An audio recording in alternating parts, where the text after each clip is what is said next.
Hello and welcome everyone to our Water Watchers webinar, Water Grabs for its next agenda and how we stop it. Thank you so much for being with us tonight. As we get started, I have a couple Zoom etiquette rules for you this evening, just on how we'll function in tonight's setting. You can turn on closed captions by clicking the live transcript or the captions button and selecting show subtitles. We'll also be using the chat mostly for communication tonight, but there's also a Q&A box in case you have any questions. We are a large meeting together tonight, which is so wonderful to see everyone out for this water protection issue.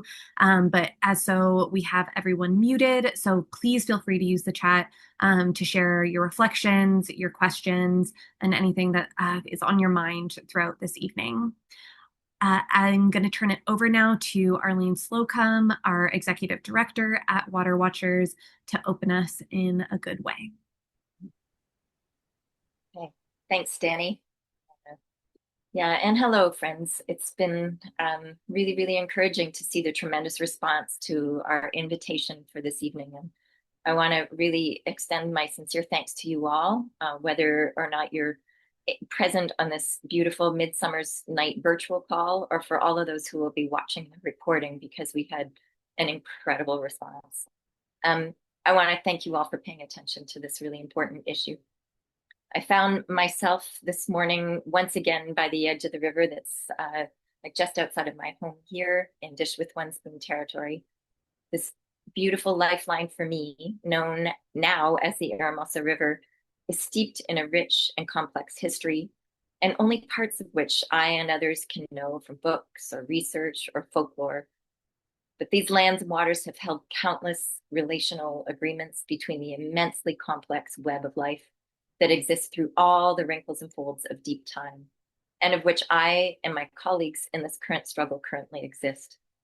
I cherish the bits I've learned of the wampum agreements that we are all bound to here, and struggle daily to try and live into in the ways that I can.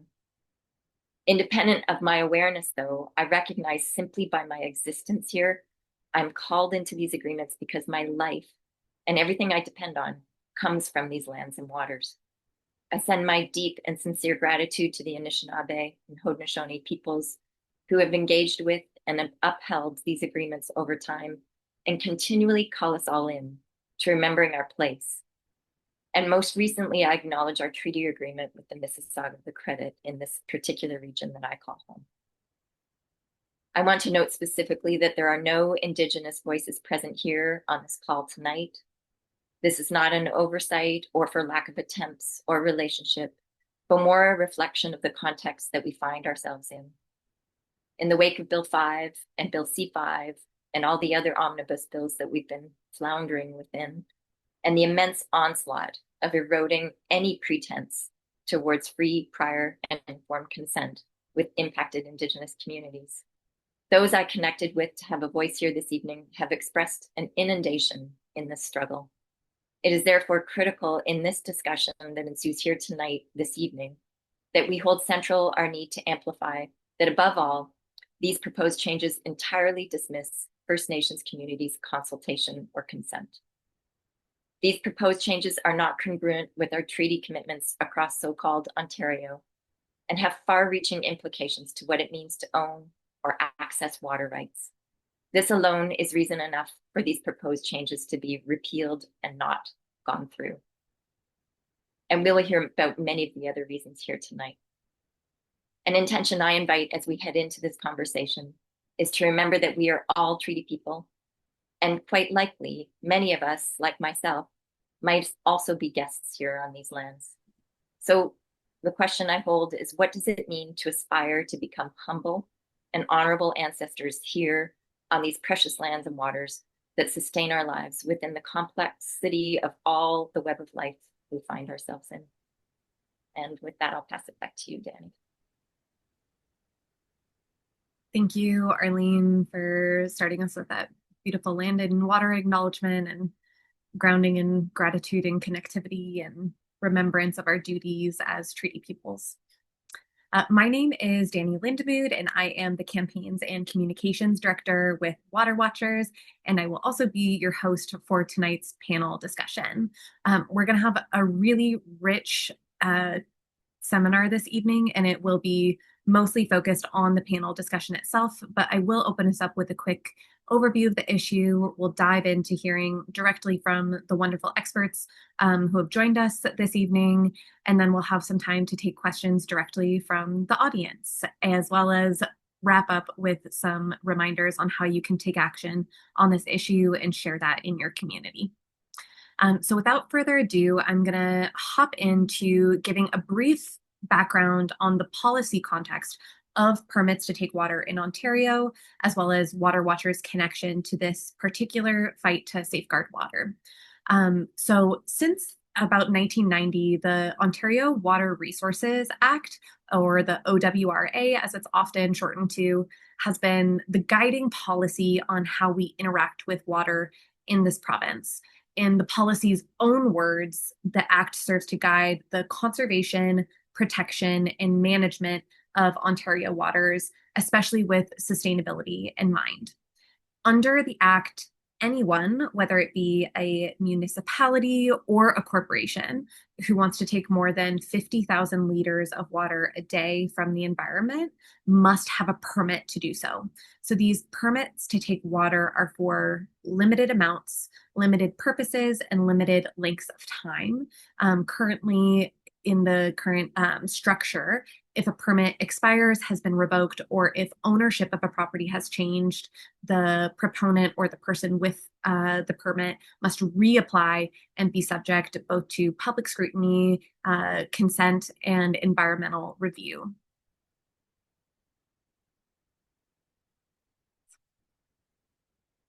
Thanks. So changes have happened to the permit to take water system in particular. So in 2021, after years of advocacy alongside a movement of over 30,000 voices, Water Watchers helped win several regulatory changes that drastically improved the permit to take water system. Although it's still not perfect, we were really proud of these wins. And those were requiring that water bottling companies have support of their host municipality. It also established priority water uses, so recognizing that some reasons to take water are more frivolous than others, while others need to be prioritized, as well as adding consideration of the cumulative effect of water takings. So that really has to do with water being taken is usually taken from a specific place. And as we know, water is a place-based good, a place-based being. So it can be really intensive water taking in a single watershed. So this updated to start to really understand what does it mean to have many permits within one watershed. And last but not least, it also, we won the idea of making the water taking data a lot more publicly available, including some wins for transparency around how Ontario manages water resources in general. So that is what we won. But now there are some proposed changes on the floor that seem to be really targeting rolling back all those wins, as well as opening the floodgates for a host of other issues, which we'll dive into shortly. The changes effectively that are posted on the Environmental Registry of Ontario, posting number 0250730, are ones that would deregulate the permit to take water system by creating a fast tracking of renewals and approvals. And it also has a number of special considerations specifically for the bottled water industry, which is a really curious thing. We'll talk in depth about the threats that arise from these, but in general, we can think about this as in threats to the environmental assessment, to public consultation and transparency, to review of the purpose and volume and ecological risks associated with a permit, as well as adherence to Indigenous rights, duty to consult, and treaty rights in an ever-evolving context. Just a little plug that if you haven't yet submitted your ERO comment on this, we'll have the link to do so put in the chat shortly. And that is just an easy one-click tool from our website where you can voice your dissent for this deregulating of the permit to take water system. One of the features of this, if I can get the next slide. Thank you. One of the features of this proposal, as I said, is that bottled water is mentioned specifically several times, which not only smells bad, but also has a whole bunch of repercussions that we're going to examine tonight.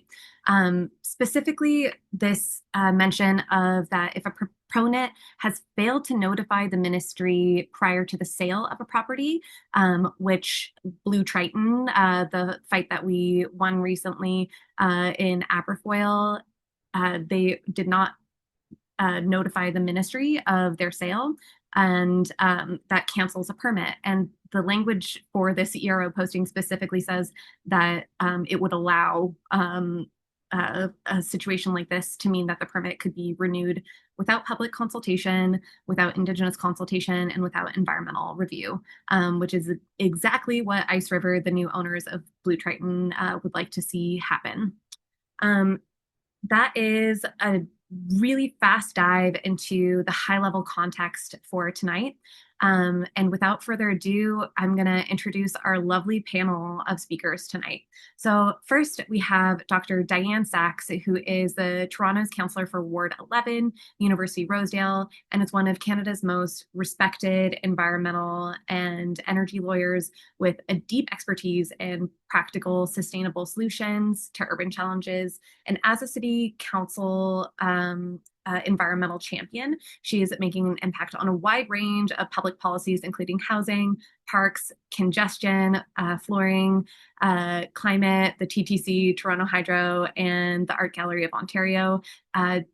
Dr. Sachs was also the last independent environmental commissioner of Ontario, the nonpartisan guardian of the Environmental Bill of Rights. She holds a PhD in law and environmental studies and has received many awards, including the Clean 50 and the Law Society Medal. So thank you, Diane, so much for being here with us tonight. We're really lucky to have you. Thanks. Hi, buddy. Sorry to be still eating dinner. I just didn't get time before. No, we always have space to honor everyone's humanity here, so no judgment. Eat away.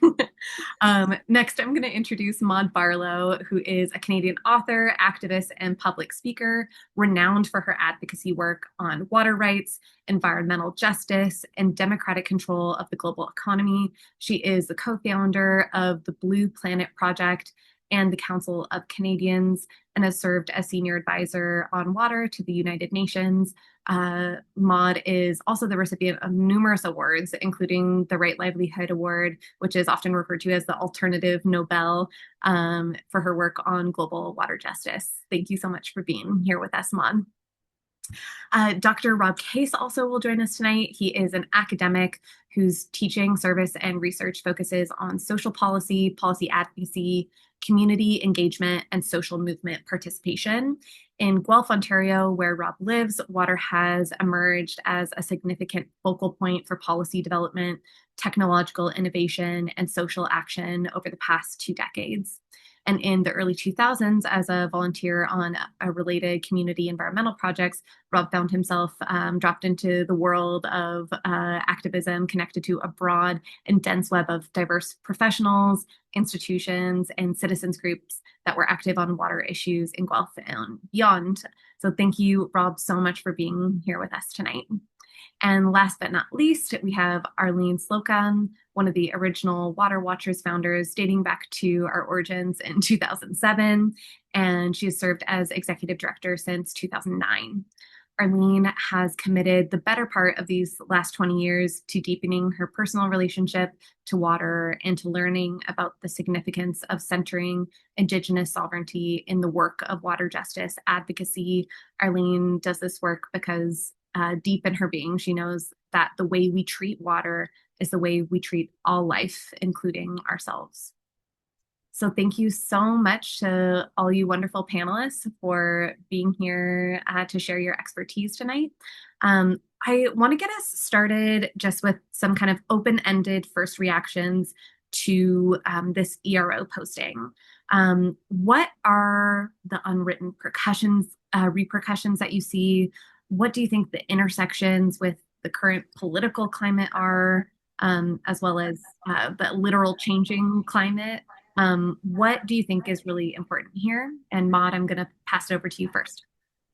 Well, first of all, thank you very much, Arlene and Danny, for putting this event together, excuse me, and for putting the information out to all of us, because you've been watching this closely and you saw it in a quiet summer when, when people might have been busy and not seeing what's happening. This is being done, as you know, in the name of cutting red tape so that Ontario and Canada can become this superpower.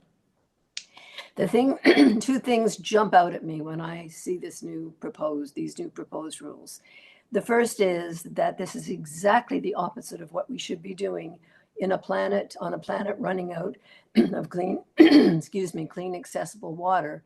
And in a country where at the moment, 2/3 of us, or 2/3 of the country, is in drought. There's a dramatic new report by ProPublica, an American consortium of independent journalists, that are just basically saying we are destroying the groundwater of the world everywhere. Like, it is a very disturbing, yet another disturbing report on top of what we know about lakes and rivers and what we're doing.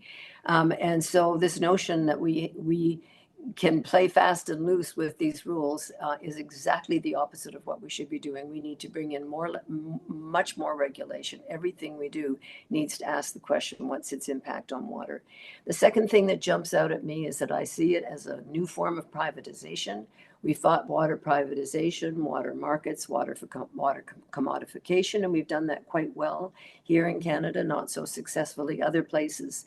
But I worry that if a bottled water company or a quarry or whatever gets the permit to take a license to take a certain amount of water, but then the new company doesn't have to go through a process. Basically, you're privatizing that water. You're basically saying that company A has the water rights, if you will, to that water, and they can transfer that to another company. And how do we know who's going to monitor that? What company is going to come along and at the end? We've watched the whole issue of water rights in Australia. It's been a devastating experiment. We've watched it in Chile. We've watched it in the US. And we mustn't go there in this province or this country. Thank you, Maud. I think that you're painting the picture of how a small change in the regulation could be a really slippery slope to some quite dangerous precedents. So I appreciate that so much. Diane, I'm going to pass it over to you next if you're ready there. Well, again, I want to echo Maud and thank you for organizing this event and drawing everyone's attention. And of course, Maud is absolutely right. I mean, Maud spent her lifetime fighting for water and to protect water. And honestly, almost everything that Ford does is terribly destructive to almost everything I care about, but I didn't see this one coming. This is really bad. One of the, and yes, it shifts the balance towards privatization. But when I was the Environmental Commissioner of Ontario, I looked at many of the largest unregulated threats to water, and I also looked at how badly the Ford government managed permit systems. And what they've said here is, first of all, breaching your permit doesn't matter. Anyone in a wide variety of activities, big or small, needs city or government permits, and you have to apply. And if you don't apply, you forget to apply, then you're in breach, and you can and should face punishment. But there's going to be this special rule for the water bottling companies that, or anybody with a water taking permit, that, if they don't apply or they don't notify and they don't comply with the law, that's okay. You're just going to get a secret automatic renewal. I mean, it's outrageous in any culture that values compliance. But the the bigger issue is that the old water taking permits were based on old assumptions in an old climate that doesn't exist anymore. So we in Ontario, our water law is essentially based on British water law. And British water law was based on many centuries of experience that they were always soggy. They always had water. And so they never had a water regulatory system that was based on scarcity, because they didn't have scarcity. They didn't have problems with pollution and people interfering with each other. But the assumption of the British water law always that, it's going to rain today and tomorrow and next week, and there's always going to be enough water. There are very different systems in traditionally drought-ridden countries, Western Canada, Australia, Western United States, Southern Europe. And a lot of those did go to, as we saw in Western Canada, United States, with first come, first served systems, where someone who's in possession has rights against everyone else, regardless of the consequences, which has devastating problems over time. But what we have now in Ontario is this assumption that if there is water, or has traditionally been water, there will continue to be that amount of water. And it's not true for a number of reasons. The first thing is we now have hotter, drier summers, hotter, drier, longer summers. And we also have faster snowmelts. So the spring flush is coming earlier and faster and harder, but then you have lower water levels for much of the rest of the year. So water stress is a bigger issue in Ontario more of the year. And these old permits didn't take any of that into account. Secondly, of course, we have increased population growth. We're growing at an extraordinary rate, and all those extra people need water. Plus, we have increased interference with the infiltration of water, the destruction of our wetlands, which I wrote a report about. And the wetlands are the sponge that takes the water from the sky and puts it back in the ground. And we're already critically short of them, and Ford is accelerating their destruction and rejected, of course, all of my recommendations for protecting them. So there's going to be less water going into the ground, more being taken out, especially at the time of year when the water is most needed. So the system of every time the water permit expires, the reason there are expiry dates on them is so that there would be an opportunity to take account of new circumstances, new scientific circumstances, new climatic circumstances, new human circumstances, and decide again what is the right balance between the different needs for the water. And Ford is taking that away. So, Cory Doctorow talks about enshittification. This is an example of that. Well, and you're really, I think, hitting the nail on the head when you're discussing what it means to be responsive to this moment. And a lot of these regulatory changes that they're proposing are the exact opposite. It's about not being accountable to any moment further from here on out. So it's highly problematic. And yeah, I really appreciate that. If I can say one more thing, this is only one small piece of many attacks by Ford on not only all environmental issues, but all municipal governments. And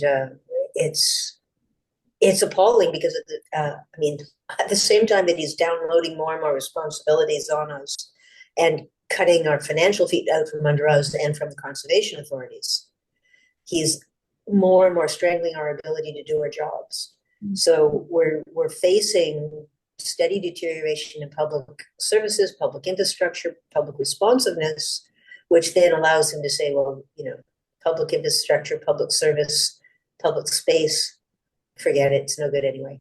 So it definitely leads to a spiral of decline, which allows him to then blame the public and public services and take things away and privatize them for the benefit of the small number of rich friends. It's appalling. It is appalling and it is happening at an unprecedented rate.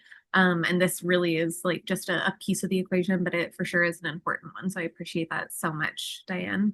Rob, over to you. What do you see from this ERO posting, this moment, this attempt to deregulate the permit to take water system in Ontario?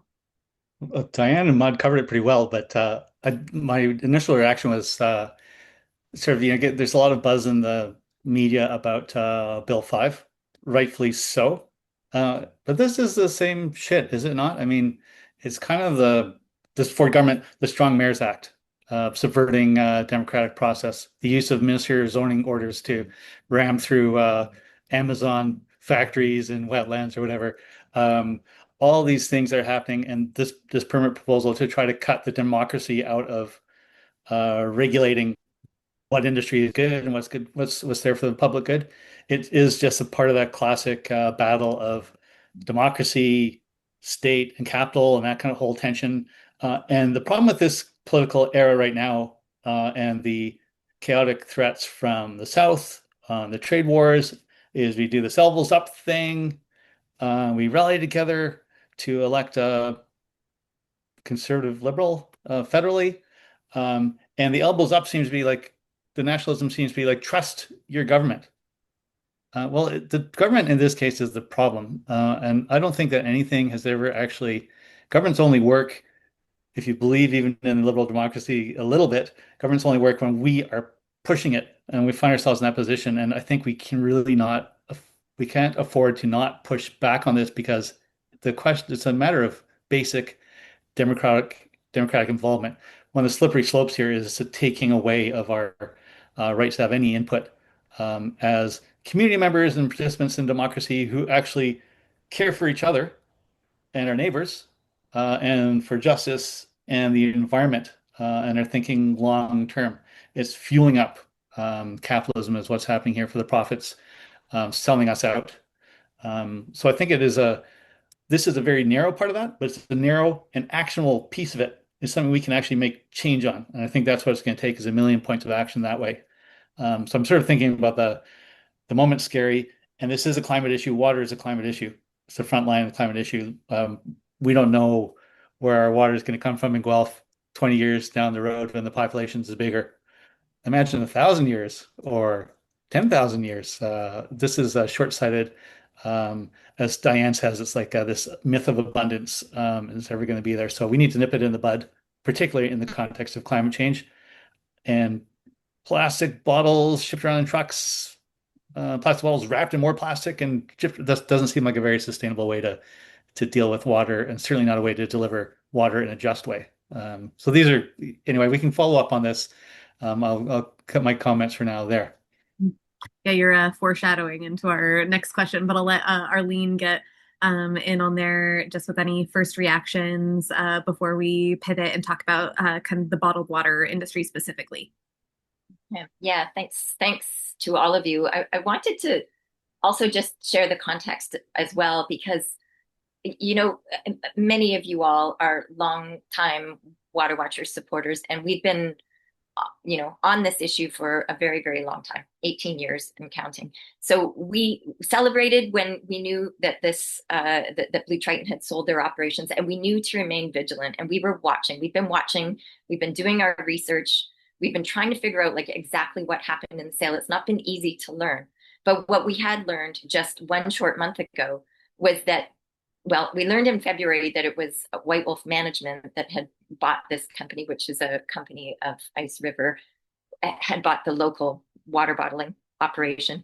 And we learned about a month ago that they had actually submitted an application to the ERO, to the Environmental Registry. So through our research, we had talked to somebody at the ministry. We knew their application was in. We were watching for when this was going to get posted. We were ready to mobilize and to get people to be reacting on this post.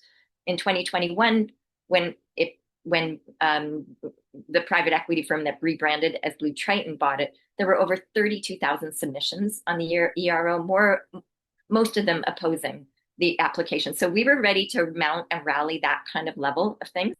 And what was shockingly surprising to us, and my coworker Rachel is here supporting in the back end, while I took a little bit of a break and some days off, she was vigilantly watching the ERO for the posting of the application. And instead, what we saw was this posting of these proposed changes to the water taking. So what I, am left with questioning, and I know this is segueing into the next piece too, but Ice River / White Wolf Management, however you want to call them, spent over $6 million on this purchase. And they would likely not have done it without some sort of I don't know, understanding that they'd be able to continue their operations. So I'm very curious about, our poking around in the back end and then these switch and changes to changing regulations, like what's actually at play here. Much bigger impacts than just this one industry, as we've talked about. And I just will also point out that we have referred to these as troubled waters, these permits before, as troubled waters, because they follow with a lot of activism over years and years. Nestle left, Blue Triton left, and part of that is because of an ongoing and continual cease and desist from the Haudenosaunee Confederacy Council for extracting water on Nanfan treaty lands without their consent. So this piece just needs to keep getting reiterated here. This proposed legislation is undermining, again, the ability of any consent. Certainly public opinion, public potential to respond, but also Indigenous consultation on this piece. So, yeah.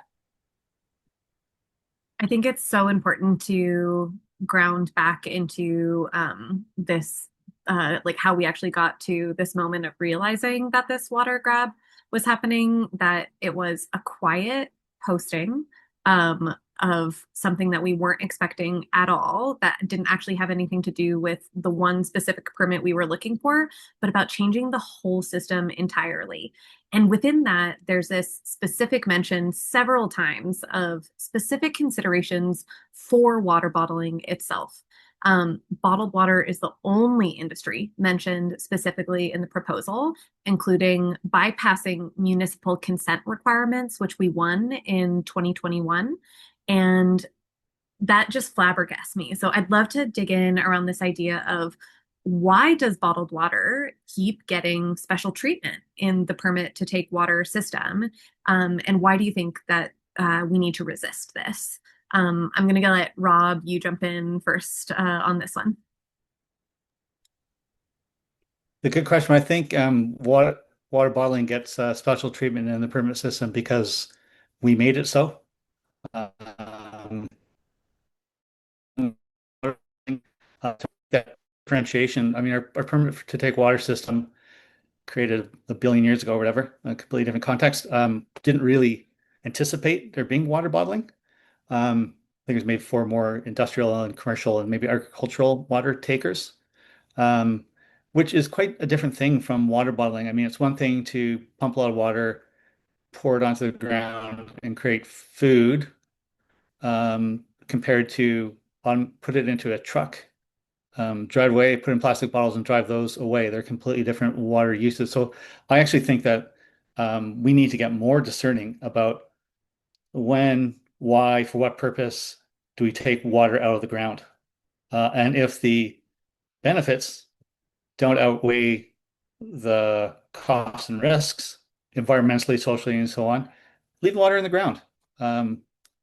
Water bottling, the benefit is convenience, I guess. The cost is that there's water removed from the natural systems. There's plastics, there's all kinds of fossil fuels involved in producing the plastics, and we have alternatives for delivering water. So in that sense, I think maybe water bottling does have a special place, but actually all the different types of water taking need to be looked at on a case by case for greater efficiency, and even the question of whether it's a worthwhile development project. Sort of the jobs per liter calculation of a Nestle or Ice River permit, the number of jobs created per liter is very, very small compared to other water uses, including things like beer or household use or that type of thing. So, I'm interested also in hearing the downsides of of the special focus on water bottling. I think there is like it's kind of like a slippery slope towards opening up transfer of permits from owner to owner for other industries too. I think that's maybe one of the downsides of the smoke and mirror focus on bottled water, but I don't think it's all bad. But I'd like to hear what other people say too. I think I saw Maud come off mute there. Did you want to hop in? Sure. Yeah, yeah, we're good. Um, totally agree with Rob. I think that we need to have what I call a hierarchy of access in legislation around who gets access to water. I don't think bottled water should be eligible at all. I worked with the folks in Vermont a number of years ago to set up a tiered system, and they are very clear about their groundwaters. First, for human need, your day-to-day needs. Secondly, for ecosystem protection. And third, for local food production. And everything beyond that has to go through a very strict process. And I think we need to have that kind of thinking. We should never have allowed these bottled water takings or operations to get started in the first place. It's very disturbing because if you look at the global stats, we're losing this one. The numbers are stunning in terms of how many more operations, how much more people are using water, bottled water, when their local water systems are becoming more polluted. The use in many countries in Africa of sachets, billions and billions and billions until they just spit out and then they clog the whole system.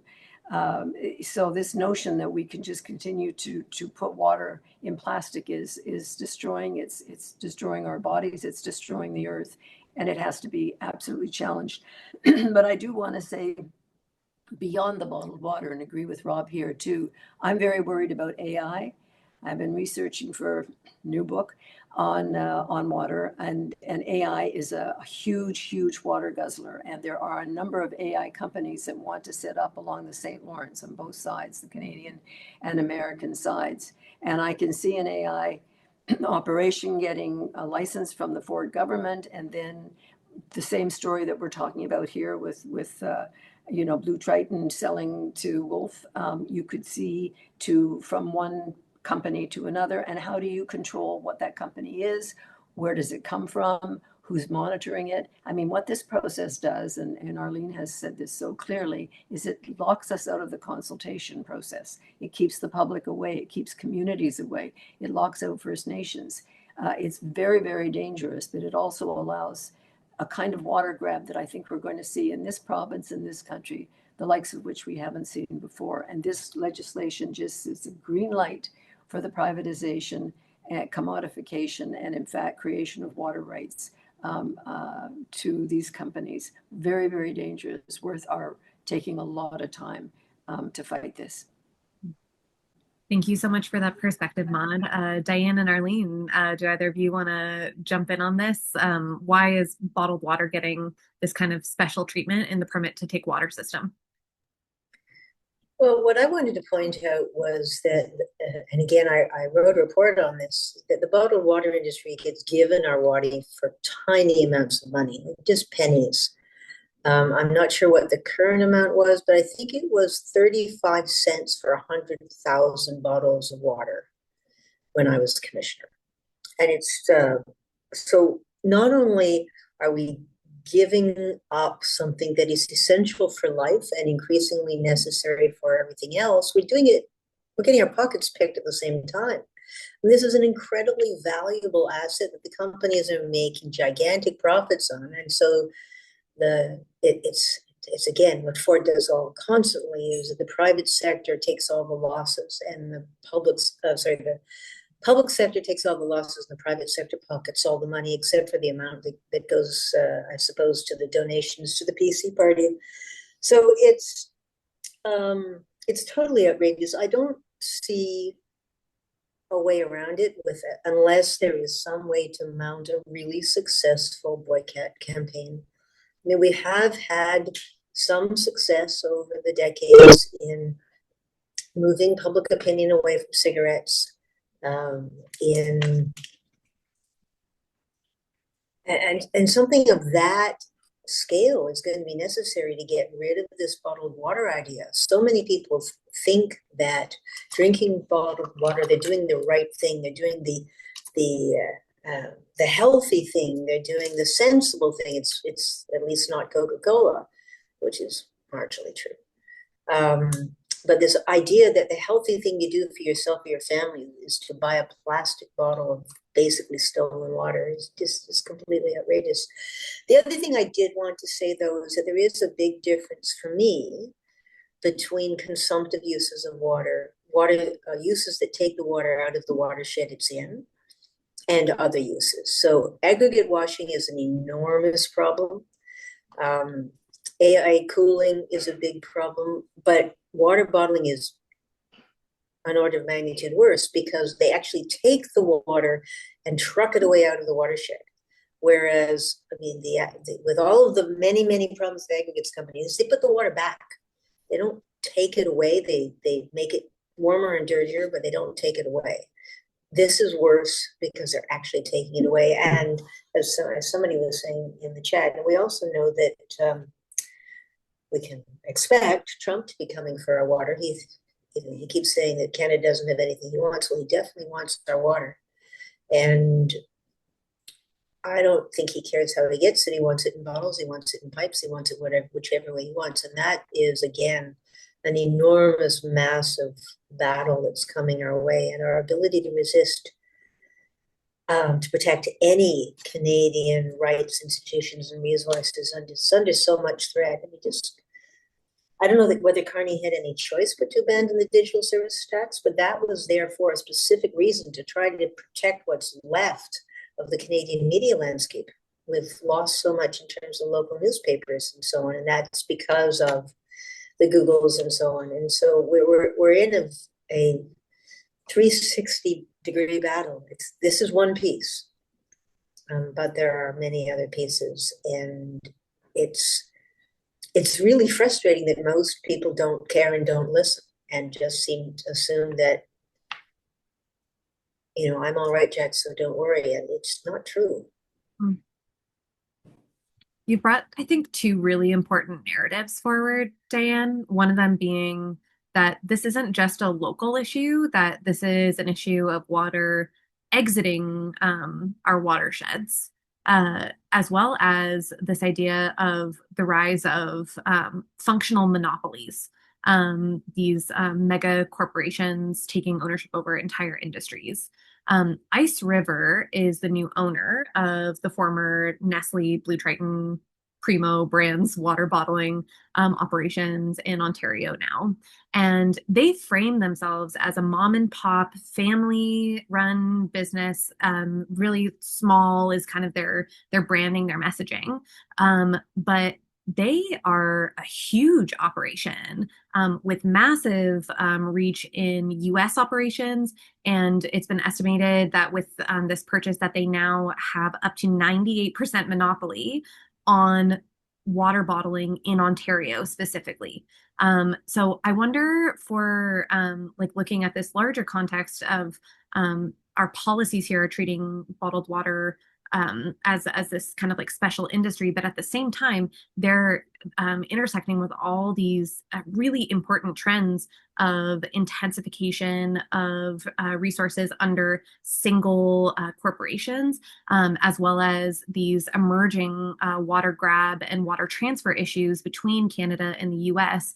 How does that connect with this issue that we're seeing and this potential for like cross-border water transfer, but as well as resource monopolization as well? And Arlene, I'll pass it over to you for that. Yeah, thanks, Danny. And I'm glad this piece has come up in our conversation. And, I know that over the last 18 years, we've been asked the question a lot about why we seem to be so focused ourselves on this particular issue on water bottling. And, upon a lot of thought and reflection over all the years, we have unequivocally learned that water bottling is sort of the leading edge of water privatization globally. So it's being treated kind of uniquely and specially, I think, like in smaller local jurisdictions. But I think that there's a bigger, broader global objective towards privatization. And the flip side of that coin is that the more in an area that water can be privatized, whether it's for bottling or other purposes, there is a continual erosion of the need, the political will, the call for communities, for governments of all levels to invest in public infrastructure for water.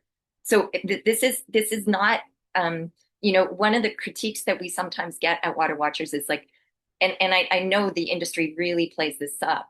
They are a fraction of the water taking that happens in our region, which is very, very true. There's a lot of water taking in this region. And as has been expressed here already, although problematic, much of it like stays within the area. And we advocate on all fronts, including a lot of aggregate mining in this area. But this is a unique industry that particularly is just taking it simply for profit, removing it from the watershed, and driving down the compulsion towards public infrastructure for water. And that's why I think we most particularly need to be concerned about this. And through some of the research that we've done, as you've noted, Ice River is not a small mom and pop. They if you go to their website, they even produce them. I'm actually going to go try and meet with them because they are people who live not far from here and kind of get an understanding of what their intent specifically is in this area. Because on the listing, the Aberfoyle plant is still listed as a retail rental warehouse space. And I know they have a water bottling operation near Creemore, Feversham, somewhere up there. And they now have access to the Hillsburg water as well. But they're not a mom and pop. They have been backed in the past by huge private equity firms. They received 15 million from Cyprium back in 2010, which is a private equity firm from the US. They are invested in, they're not just water bottling. They are in vertical integration, water bottling, selling bottled water, and running recycling facilities, as well as making other plastic products, selling food and hay, and running a biochar facility. It was started as a small water bottling, but it is a really big operation. And what this means, I don't have the background to speak about this like intelligently in any way, but I'm curious also about what it means for cross-border water shipping and pieces like that we actually do need to be wary about, and also what it means for the erosion of public water, especially, again, I will say it again, in a time and era where just 1 hour south of here, folks down at Six Nations are still facing water insecurity, still boil water advisories. Ontario has the highest number of long-term boiled water advisories across this nation. And at the same time, this piece is happening around change to permits to take water. It's simply unacceptable. Maud, Danny, if I could just strongly agree with Arlene that bottled water is an incredibly important piece of the larger question around water commodification. And there are countries where the bottled water industries come in. They've worked with governments to basically, and worked with the World Bank to basically kill public systems. And why would you have to have a public system when you can have our bottled water? And we'll give out a certain amount of it for free to those who need it. It's very, very clear in some countries, and certainly that's the idea is, you do away with a bottled water executive said it's kind of like what we did with landlines and cell phones. We're going to replace, as they replace landlines with cell phones, we're going to replace water from your tap with your own personalized water. So it's very, very important what Arlene said. But I also want to put out a positive note here, and that is that many of us have been fighting both bottled water and the privatization of municipal services through the project called Blue Communities. Water Watchers is a blue community.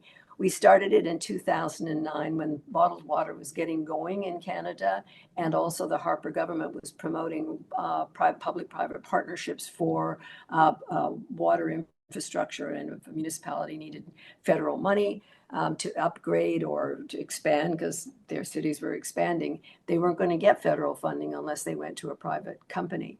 So the Council of Canadians worked with CUPE, the Canadian Union of Public Employees. We had a big conference. We launched this project, and basically, instead of saying, don't do this, don't do that, we went to municipalities and said, do this. Say no. Say no to bottled water. Say no to privatization, and yes to water as a public trust, and take a pledge that you will protect water as a human right. And we have close to 50 towns and cities in Canada that have become blue communities, including Montreal, Vancouver, London. Very, very exciting, and it jumped the pond, and now there are many cities in Europe, including Paris and Berlin and Bern, that have become blue community cities. And then universities have started to come on board. And we have a number of universities. In Toronto alone, we've got 2 of the university colleges at U of T, 2 of the university colleges at Western. We have York University just became a blue university, and they take the pledge. York, if you go up to York University, 55,000 students, you will not see a bottle of water anywhere in any of the cafes and any of the stores. So we have to fight this at the way that we're going to try to fight it, not try, that we're going to fight it against what Ford is doing, but we also need to put out a positive alternative. And just to lead you to the last thought, and that is that we've launched a Blue Community Schools project, which you can find on the Council of Canadians website. And we've got a number of schools. We've had our first Blue Community School in Smith Falls, and certified, making a pledge to teach kids about protecting water, about the need to keep a democratic control of water, and no bottled water. They will not sell or provide bottled water at school. And we've got something like 25 schools in Canada lined up, and more behind that. So we really need to get to young people about this, because I said myth of abundance. We've grown up with this in Canada, this notion that there's so much water, we can do whatever we want. This is not true. It's time we put that to rest. Thanks, Maud. Rob and Diane, do either of you want to get in on this kind of reflection on this larger context of monopolies, but also cross-border water transfer issues? Go ahead, Rob. I don't know much about that. To tell you the truth, I'm interested to know like what the context is here, where water, I guess currently is bulk water exports is not something that happens under our agreements with the US, but who the hell knows what's being negotiated and given away right now. I think that is a risk we need to continue to focus on. If I've understood the Maud Barlow documentaries I've seen in the past, I can see that coming for sure. But I did want to also just mention on that theme of like the positive, people, many of you, if you're following this issue, many of you will remember that in 2015, Nestle purchased a well outside of Laura in Center Wellington Township. The community flipped out. Water Watchers got involved. Council of Canadians got involved. Everybody got involved eventually. Nestle never got a permit to bottle water there. There was a moratorium placed on new permits to take water because of that contested particular thing. That moratorium was extended 3 times by the Ford government. In the end, the Ford government gave a little bit of a concession for the first time ever, giving municipalities a veto over permits to take water in their municipalities. Blue Triton bought it, and eventually now, just recently, they sold it back to the municipality. This is a classic public-private conflict, and the public won. I mean, they shouldn't have had to pay for it. I think screw Blue Triton, but they did. So we did manage to fight that here in Ontario, and I think it's just important to remember that it is possible to push back. That's being undermined now by this new permitting process, and I think we need to push hard to hold our own. The other thing I recall is that around the same time this is happening, 2018, when we were getting some real traction in this anti-water bottling thing, and the Kathleen Wynne government was tanking and grabbing at straws, and they kind of came on board with our messaging to a large degree, getting this whole thing, this moratorium thing started.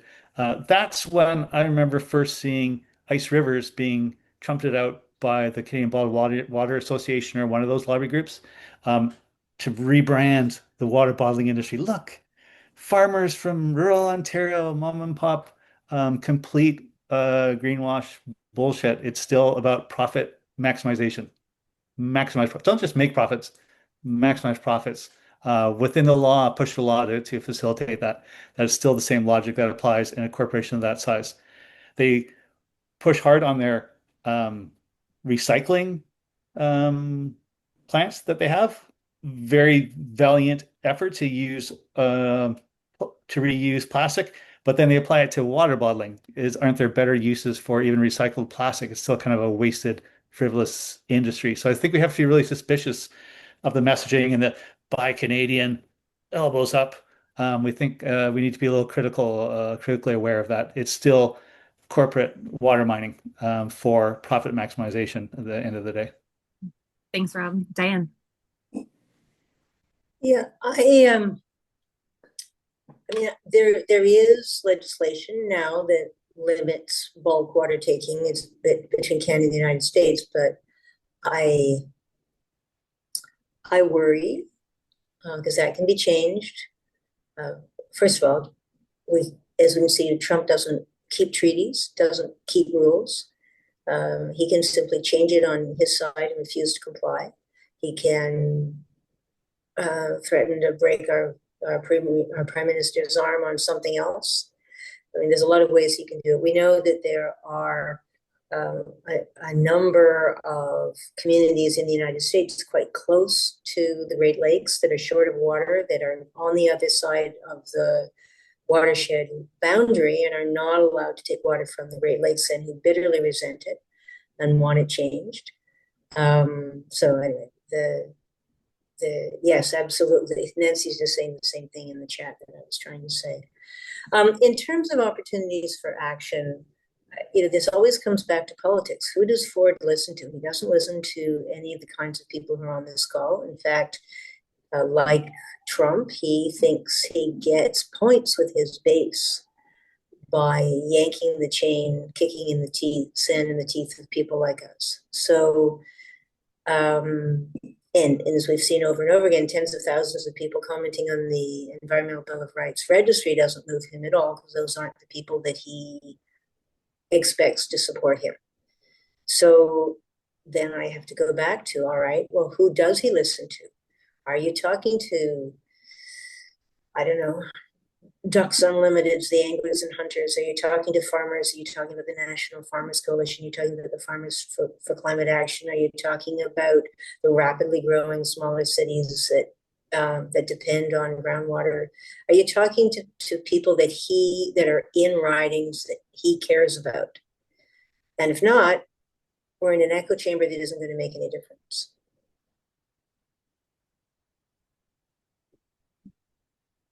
I think it's such an important point. We often talk about in movement organizing just the need that we're not only being responsive to the people who are one step around us, who are actively engaged, but the people who are proximal to the power holders, to the decision makers, and whose opinions and actions can really move them. So I hear that, and I think it's such an important part of considering what strategies and tactics are we going to employ to move this forward from today. Also, in consideration of the idea of the importance of certain voices in these movements, we know that this fight in particular against water bottling in Ontario has received global attention because of the community and Indigenous resistance that has been a groundswell since the late 2000s. And this process really explicitly, this proposal seems to be negating Indigenous voices in particular, as well as kind of stripping out environmental review from the permit to take water process.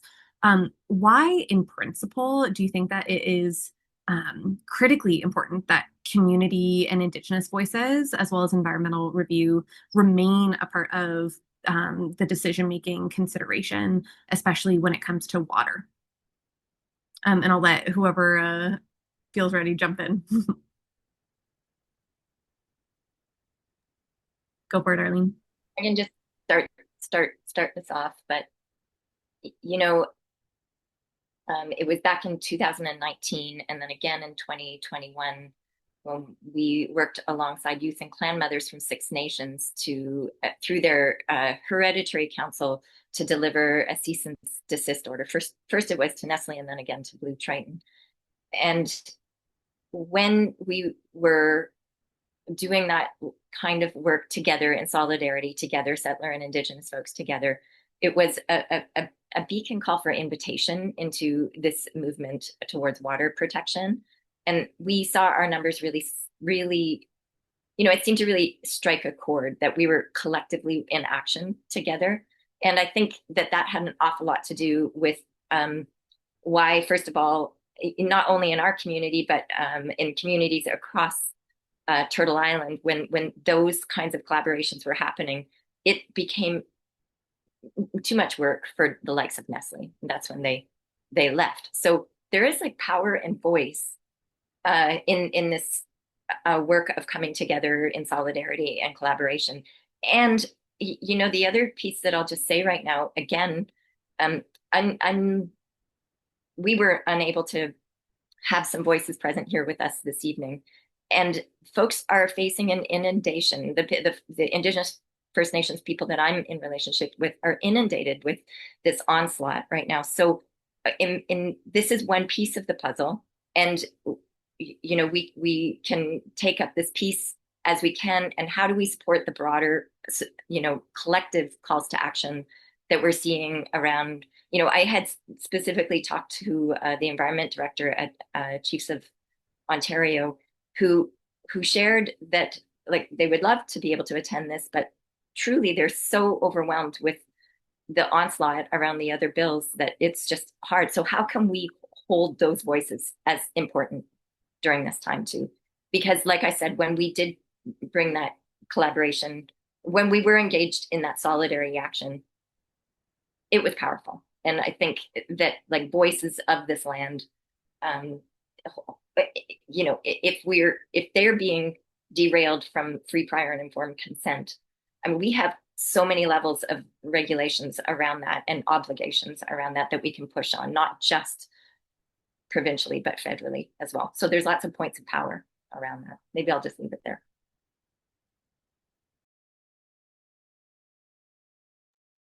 Thanks, Arlene, so much. Does anyone else have thoughts that they'd like to add on that? Well, it is also worth trying. It's hard, but it's worth trying to think about. I mean, mobilizing municipalities. The municipalities, one of their key jobs is to provide water. I would guess I think there's still around 444 Ontario municipalities. Not all of them provide water. Some of them people rely on well water, but the people who rely on well water, again, need to be able to have water to rely on. So I don't know, maybe water watchers should have a group protesting at the Association of Municipalities of Ontario. I doubt very much if many of the attendees even know that this is an issue or what it means for them with their ability to provide water to growing populations, or even to stable and shrinking populations in the hottest parts of summer and the long droughts. Again, who does he have to pay some attention to? He does have to show up at AMO and makes all these lying claims about how wonderful he's making everything for them. There's also, of course, the Climate Caucus.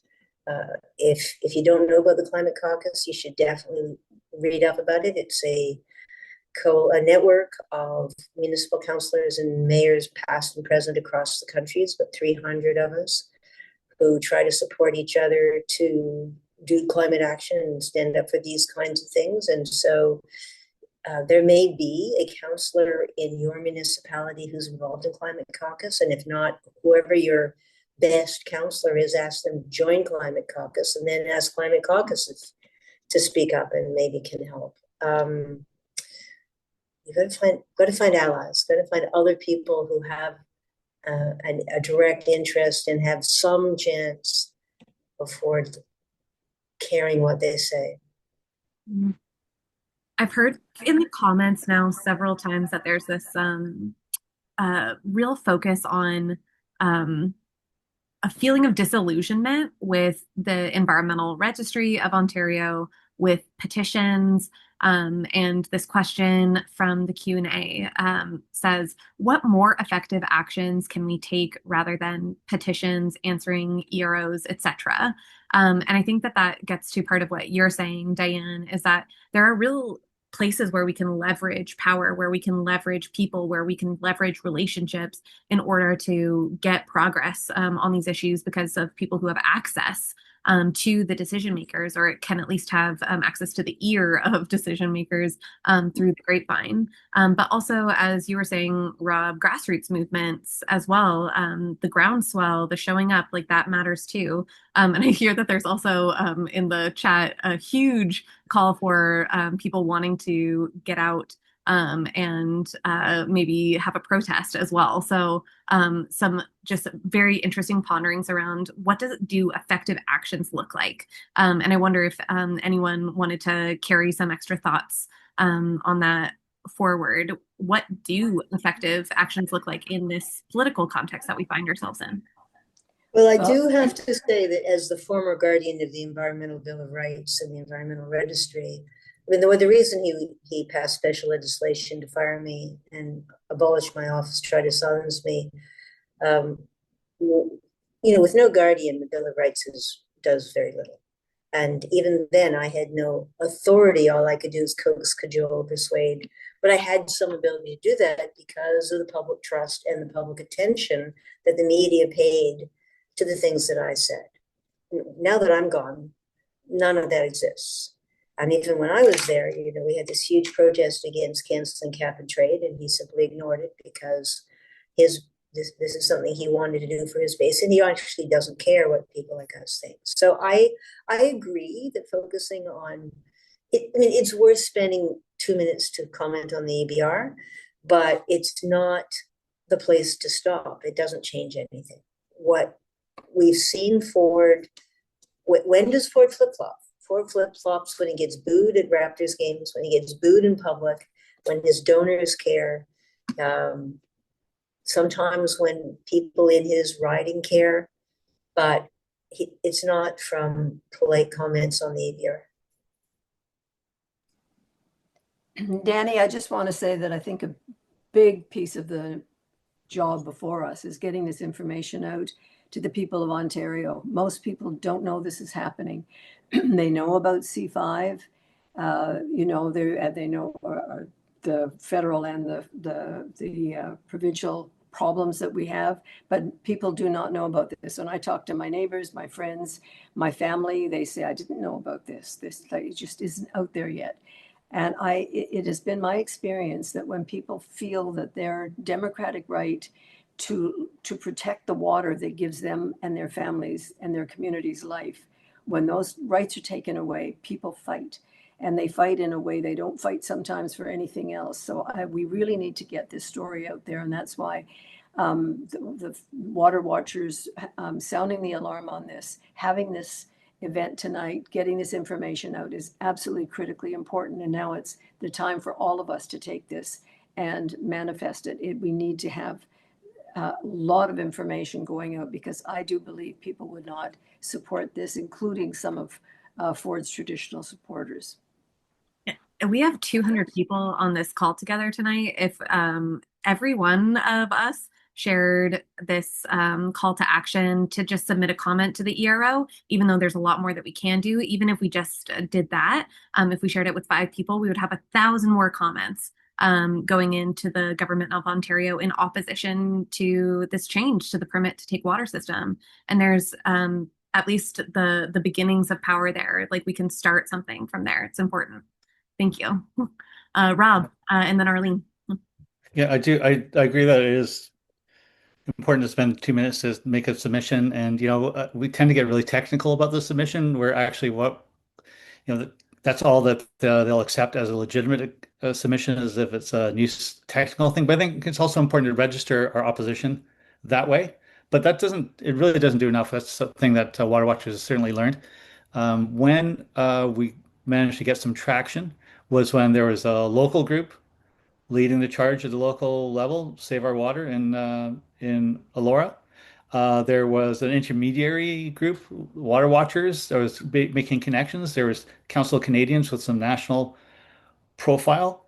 Um, there was a group of Six Nations water protectors, including uh, the Haudenosaunee Confederacy itself, who, by the way, I think quite freely collaborated with Water Watchers in providing the cease and desist order. It wasn't Water Watchers using the Clan Mothers any more than they were using us. It was a collaboration. It's when we had this kind of broad-based. We had there were protests, there were rallies. We blocked up the Nestle driveway for an afternoon. We caused a stink. There's media coverage. The minister's office started calling me as then chair of the Water Watchers, finding out what's going on. It was pretty remarkable. And the point is that we need all points, all the different actions. We need the radical actions. We need the media buzz. We need the within the system kind of pressuring. I think we need all of these things to make it happen. In California, they managed to, I think Nestle has lost its right to, actually, it's a term they never had right to bottle water there. But that was, the laws are already there. Having good laws is not enough. It was waves of protests plus some dogged activism by some smart individuals that got the change there. In Hood County, Oregon, you can read about that in Dan Jaffe's book. Uh, it was about leveraging the what people feel about their water being taken away and exported elsewhere that rallied people to exercise a democratic right through a referendum system they have there, which we don't have. But again, mass participation. Everywhere where changes happen is because there's been multiple points of actions, one wave building on the next. And I think we have been in the back toe on this thing since for the last couple of years, and now we need to push back with a big wave of all kinds of protests. So I do encourage people to fill out the ERO thing, but let's talk more about how we can leverage our local networks. And we need it, as someone pointed out, throughout Ontario, not just Wellington County or Toronto. We need to find our allies around. I saw someone logged in from Sioux Lookout, I think. We need people from all around Ontario to put pressure on their MPPs, let them know that they don't like this, make it a thing in their communities. I think that's really what's required. And can I add one more thing? Because I didn't, the question about the importance of um, the Indigenous connection. Sure, there's um, a strategic element to it, but there's also just a moral importance, isn't there? I mean, how can you ignore the water inequities that exist in this country? Um, in mostly Indigenous communities, like we have to do everything we can to defer where we can. And I'm also really interested in we need to reimagine the way that we govern water. We need to reimagine our democratic institutions. More perspectives are better. And I'm not going to essentialize Indigenous communities as perfect romantic democracies, but there are different democratic systems that work better in certain ways that we could use that perspective in how we start to frame our future water governance, I think. Yeah, thanks, Rob, for that. I was coming in with that notion too, because a parallel campaign that we've had this entire time is advocating also for the human right to water, and those things are not mutually exclusive. Like this notion towards privatization and water bottling exacerbates the scenarios that we do see where public infrastructure isn't there to supply drinking water to folks in across this nation, but it's like right here in Southern Ontario too, which is just appalling. So I also just wanted to say that we've done polling. Water Watchers has done polling in 2018. It's been a while. Maybe it's time for us to do some more polling. 2018, we did some, and I'm quite sure Council of Canadians did it in 2020. Our results in 2018 showed that across this province, regardless of political affiliation or other kind of demographic indicators, 68% of folks supported the phase out for permits for water bottling within the next 10 years. And that was 2018. We're well on our way through that. It is widely publicly supported that this particular use be dismantled, because it's presented as a solution, but it's a false solution. And it drives towards this inequity that we see over and over again. And increasingly, the more that water is privatized. So we're not alone in this. There's a lot of people that support. So again, we're kind of coming back to the micro world of talking about this in the context of water bottling. And these permits, like that's a big part of my concern, but I feel like the edge of this is the slippery slope to the general broader privatization of water, and this notion of it being transferred between corporations rather than as a public good, as a public trust, as an inherent need in and of herself. Like water has its own ecological needs in a ecosystem, and like we can come together around those collective pieces. And it's not distinct from some of the other things that we're all having to challenge around Bill 5, Bill C5.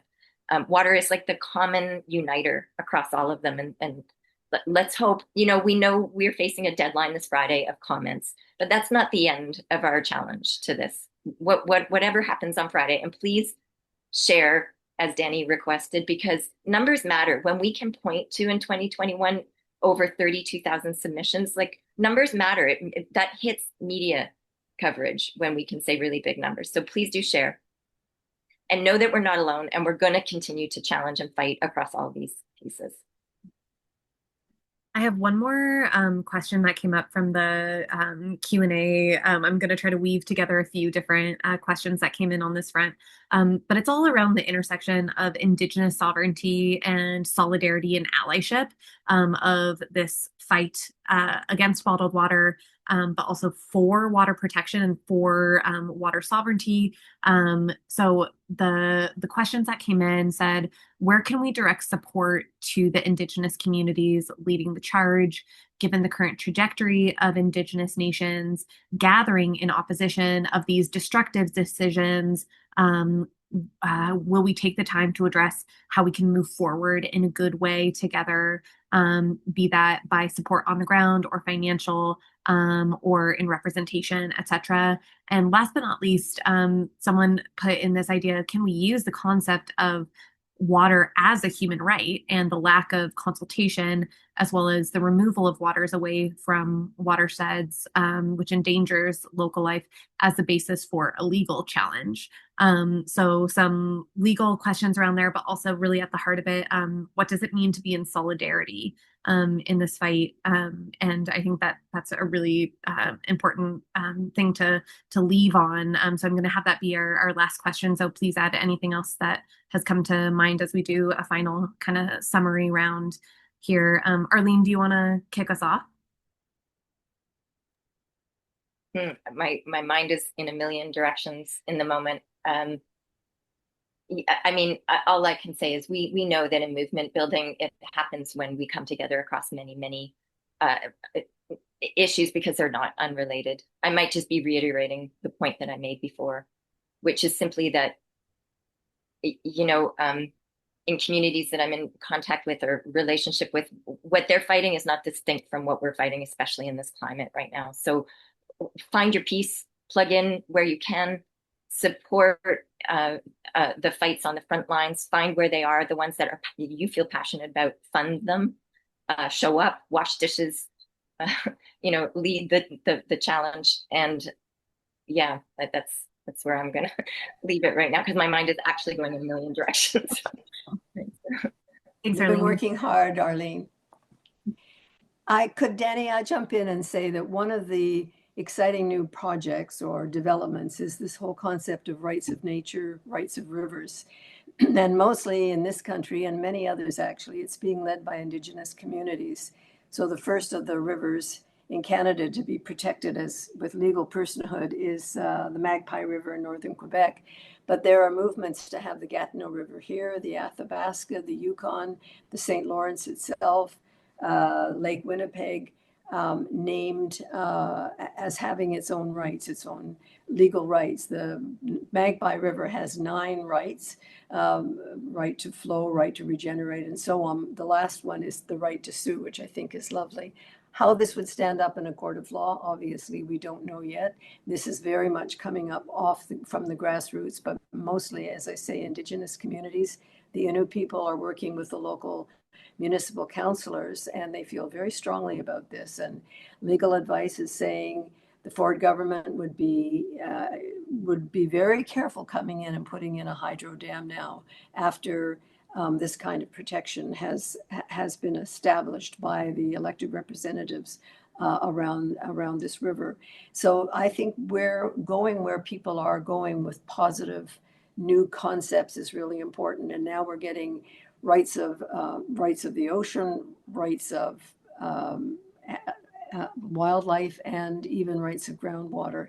We need to come at this somehow differently. And I'm writing a book about the financialization of nature and how we're turning over so much of the decision making and the responsibility to corporations and asset managers and the big conservation NGOs that are so tied to the corporations. And there's like, put a price on nature, bring it into the market where it will have to compete to survive.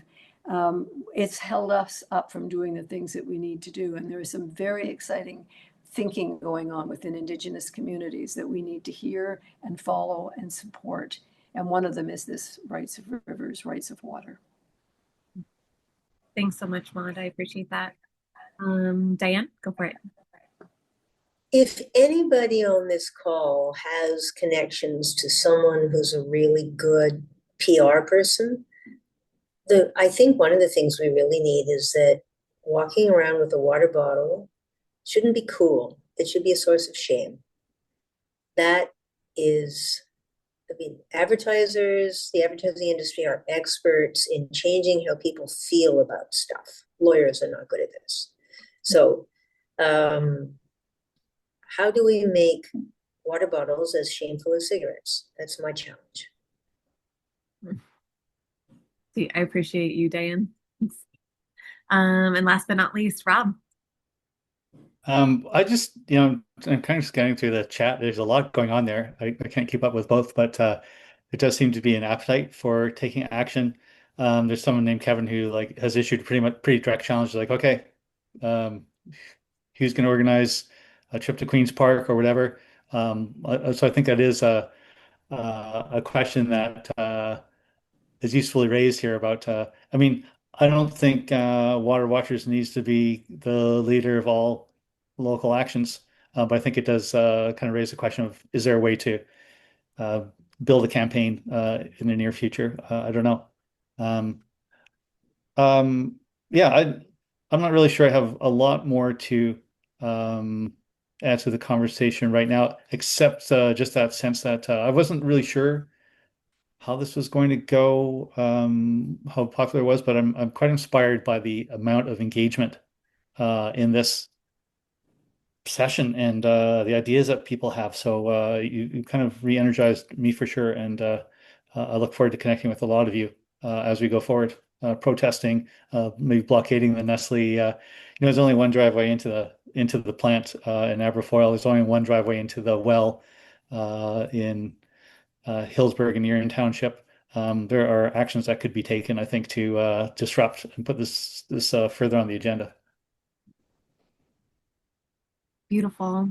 Thank you so much to each of you for the time tonight, for being able to share your expertise, as well as really get to elevate what it means to show up on this issue.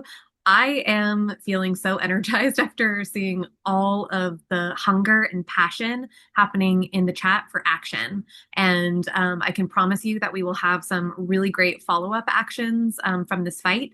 But right now, at this moment in time, the big call to action is around the Friday deadline, August 1st, for submissions to the ERO on this specific proposal about changes to the permit to take water system. We're going to drop in the chat one more time our ERO submission one-click tool so that you guys can have some easy access for that. Please, please, please share this link with family and friends. Tell them why this issue is important for you and why we have to come together to be a groundswell against these kinds of water grabs, because it is us who hold the front line on these issues, and that's so important. And last but not least, we offer these programs freely, and we also don't have any core funding for this work that we do at Water Watchers. I know so many of you have given generously already, but if you have the ability to, we would always appreciate a donation. You can do that at our website. Huge thank you to each and every one of you. There were over 700 people who registered for tonight, and I'm going to be really excited to get to see the final numbers of submissions that we have going into the ERO on this issue. Thank you, thank you, thank you for being here with us tonight, for your time, and we'll share a recording of this chat as well in the next couple days for you, hopefully in advance of the deadline on Friday, in case you want to share it with any other family and friends. So one more time, thank you for being here with us. Thank you for being together and being a part of this movement. And thank you most for keeping water at the center and protecting her. Have a beautiful night, everyone, and we will talk to you soon. Thanks all.